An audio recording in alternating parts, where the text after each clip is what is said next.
আসসালামু আলাইকুম। JMS study সেন্টারের পক্ষ থেকে সকলকে অনেক অনেক শুভেচ্ছা।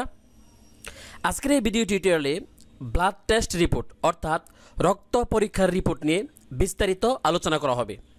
না টেনে পুরো ভিডিওটি দেখুন। ইনশাল্লাহ ব্লাড টেস্ট রিপোর্ট অর্থাৎ রক্ত পরীক্ষার রিপোর্ট বুঝতে আর কোনো সমস্যা হবে না। যে কোনো ধরনের ব্লাড টেস্ট রিপোর্ট খুব সহজে আপনারা বুঝতে পারবেন। তাহলে চলুন আর কথা না বাড়িয়ে আমরা মূল আলোচনায় চলে যাই। তো ব্লাড টেস্ট রিপোর্টের প্রথমেই প্রতিষ্ঠানের নাম থাকবে, অর্থাৎ হাসপাতাল বা ডায়াগনস্টিক সেন্টারের নাম থাকবে। তারপর পেশেন্ট আইডি থাকবে, তারপর পেশেন্ট নেম থাকবে, তারপর রেফার্ড বাই অর্থাৎ যে ডক্টর সাহেব আপনাকে ব্লাড টেস্ট রিপোর্ট করার জন্য রেফার করবেন তার নাম থাকবে।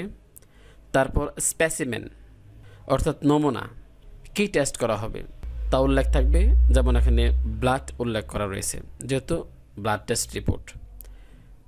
তারপর ডেট থাকবে, অর্থাৎ যেই তারিখে ব্লাড টেস্ট করা হবে সে তারিখ উল্লেখ থাকবে। তারপর এজ থাকবে, অর্থাৎ রোগীর বয়স উল্লেখ করা থাকবে। তারপর আপনারা দেখতে পাচ্ছেন সেক্স ইংরেজি শব্দটি রয়েছে।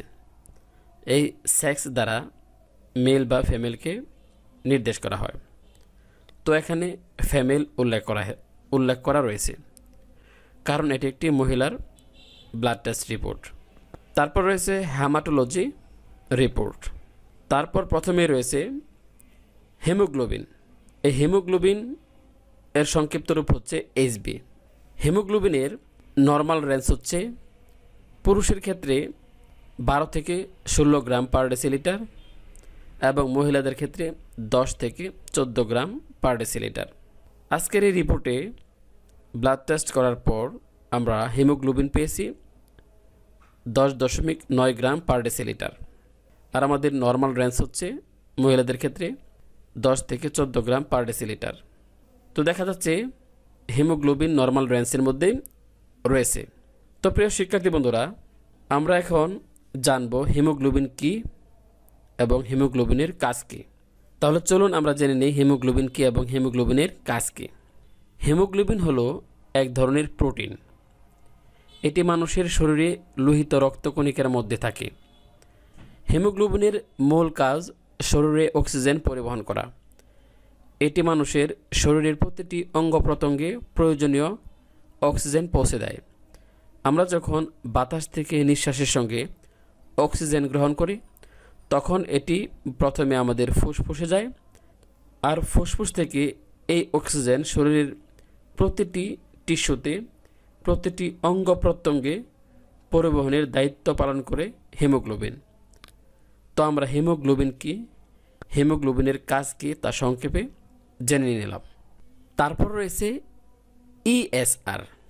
এই ইএসআর ইংরেজি সংক্ষিপ্ত রূপটির পূর্ণরূপ হচ্ছে ইউরাথ্রোসাইট সেডিমেন্টেশন রেট।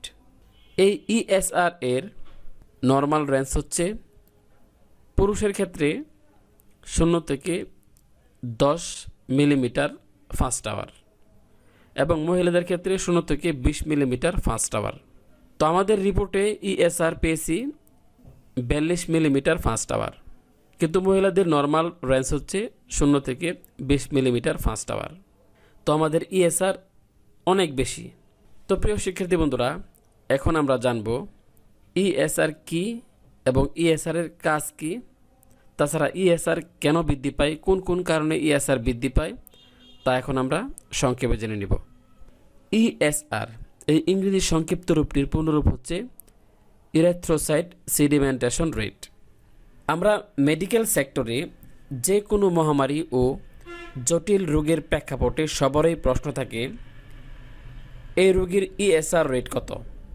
ওয়ার্ড কিংবা হাসপাতালের ইমার্জেন্সি সর্বত্রই প্রফেসররা জুনিয়রদের জিজ্ঞাসা করেন, রোগীর সিবিসি করেছ, ইএসআর রেট কত। কারণ একটাই, ইএসআর কম বেশি থাকা মানে যে কোনো প্যাথোলজি থাকতে পারে, যেমন ইনফেকশন বা ইনফ্লামেশন।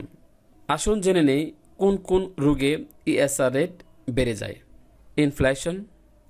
ইনফ্লামেশন, প্রেগনেন্ট মায়েদের, রক্তশূন্যতা, অটোইমিউন ডিজিজ, বাতজ্বর, গেটে বাত, টাইফয়েড জ্বর, appendicitis, TB, cancer, nephrotic syndrome, বৃদ্ধ বয়সে ইএসআর বাড়তে পারে, RBC abnormality, malignancy, technical fault, pneumonia, স্বল্প এবং দীর্ঘস্থায়ী যে কোনো ইনফেকশন বা ইনফ্লামেশনে ইএসআর রেট বাড়তে বা কমতে পারে ইত্যাদি। তো প্রিয় শিক্ষার্থী বন্ধুরা, আমরা সংক্ষেপে জানলাম ইএসআর কি এবং কি কি কারণে ইএসআর রেট বেড়ে যায়। তারপর রয়েছে টোটাল ডাব্লিউবিসি কাউন্ট। এই টোটাল ডাব্লিউবিসি কাউন্টের নর্মাল রেঞ্জ হচ্ছে 4000 থেকে 11000 কিউবিক মিলিমিটার। আজকে আমরা ব্লাড টেস্ট করার পর টোটাল ডাব্লিউবিসি কাউন্ট পেয়েছি 8020 কিউবিক মিলিমিটার। তাহলে আজকের এই রিপোর্ট অনুযায়ী টোটাল ডাব্লিউবিসি কাউন্টও নর্মাল রেঞ্জের মধ্যেই রয়েছে। তো প্রিয় শিক্ষার্থী বন্ধুরা, ডাব্লিউবিসি এই সংক্ষিপ্ত রূপটির পুনরূপ হচ্ছে হোয়াইট ব্লাড সেল।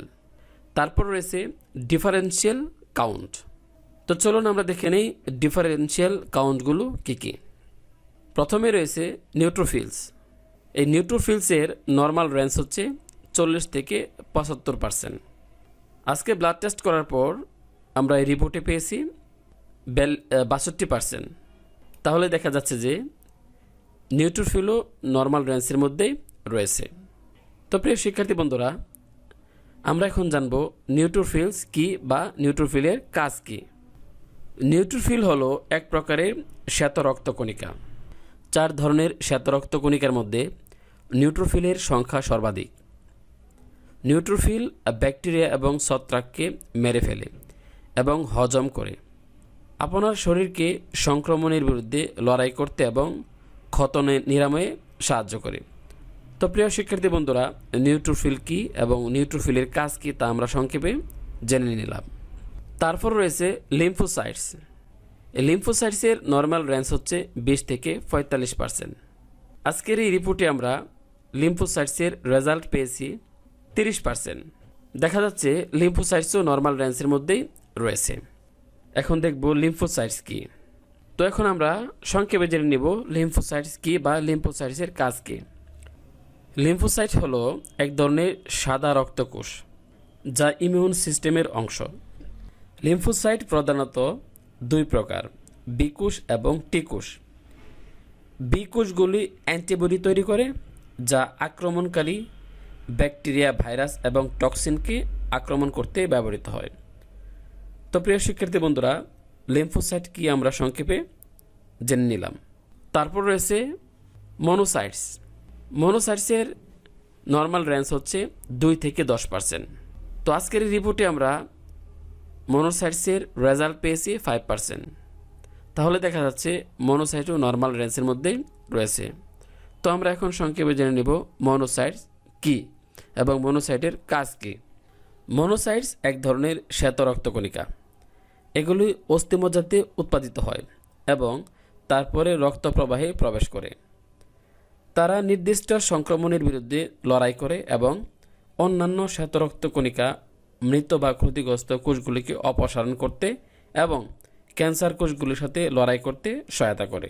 তো প্রিয় শিক্ষার্থী বন্ধুরা, মনোসাইট কি এবং মনোসাইটের কাজ কি তা আমরা সংক্ষেপে জেনে নিলাম। তারপর রয়েছে ইওসিনোফিলস। ইওসিনোফিলসের নর্মাল রেঞ্জ হচ্ছে 1 থেকে 6%। আজকের এই রিপোর্টে আমরা ব্লাড টেস্ট করার পর ইওসিনোফিলের পরিমাণ পেয়েছি 3%। তাহলে দেখা যাচ্ছে ইওসিনোফিলও নর্মাল রেঞ্জের মধ্যেই রয়েছে। তো প্রিয় শিক্ষার্থী বন্ধুরা, এখন আমরা জানব ইওসিনোফিলস কি এবং ইওসিনোফিলের কাজ কি। ইওসিনোফিলস হলো এক ধরনের শ্বেত রক্তকণিকা যা রোগের বিরুদ্ধে লড়াই করতে সাহায্য করে। আপনার শরীরে ইওসিনোফিলের সঠিক ভূমিকা স্পষ্ট নয়, তবে তারা সাধারণত অ্যালার্জিজনিত রোগ এবং নির্দিষ্ট সংক্রমণের সাথে যুক্ত থাকে। এগুলো আপনার অস্থিমজ্জাতে তৈরি হয় এবং তারপর বিভিন্ন টিস্যুতে ভ্রমণ করে। ইওসিনোফিলস আপনার ইমিউন সিস্টেমে 2টি গুরুত্বপূর্ণ কাজ করে: সংক্রমণ রোধ করে এবং প্রদাহ বাড়ায়, যা আপনাকে একটি রোগীর বিরুদ্ধে লড়াই করতে সাহায্য করতে পারে। তো প্রিয় শিক্ষার্থী বন্ধুরা, ইওসিনোফিল কি এবং এর কাজ কি তা আমরা সংক্ষেপে জেনে নিলাম। তারপর রয়েছে বেসোফিল। এই বেসোফিলের নর্মাল রেঞ্জ হচ্ছে 0 থেকে 1%। আজকের এই রিপোর্টে আমরা বেসোফিল পেয়েছি 0%। তাহলে দেখা যাচ্ছে যে বেসোফিলও নর্মাল রেঞ্জের মধ্যে রয়েছে। তো প্রিয় শিক্ষার্থী বন্ধুরা, এখন আমরা জানব বেসোফিল কি এবং এর কাজ কি। বেসোফিল হলো এক ধরনের শ্বেত রক্তকণিকা। বেসোফিলগুলি ছত্রাক বা ব্যাকটেরিয়ার সংক্রমণ এবং ভাইরাসগুলির বিরুদ্ধে লড়াই করার জন্য দায়ী। তো প্রিয় শিক্ষার্থী বন্ধুরা, বেসোফিল কি তা আমরা সংক্ষেপে জেনে নিলাম। তো প্রিয় শিক্ষার্থী বন্ধুরা, রিপোর্টটি যেহেতু অনেক বড়, তাই পুরো রিপোর্টটি নিয়ে একটি ভিডিওর মাধ্যমে আলোচনা করা সম্ভব হচ্ছে না, কারণ ভিডিওটি অনেক বড় হয়ে যাবে। তো আমরা পরবর্তী ভিডিও টিউটোরিয়ালে এই ব্লাড টেস্ট রিপোর্টের পরবর্তী অংশ নিয়ে বিস্তারিত আলোচনা করব। তো এ পর্যন্ত আমাদের সাথেই থাকুন। পরবর্তী ভিডিও টিউটোরিয়াল দেখার জন্য অগ্রিম আমন্ত্রণ জানিয়ে আজকের মতো এখানেই শেষ করলাম। আল্লাহ হাফেজ।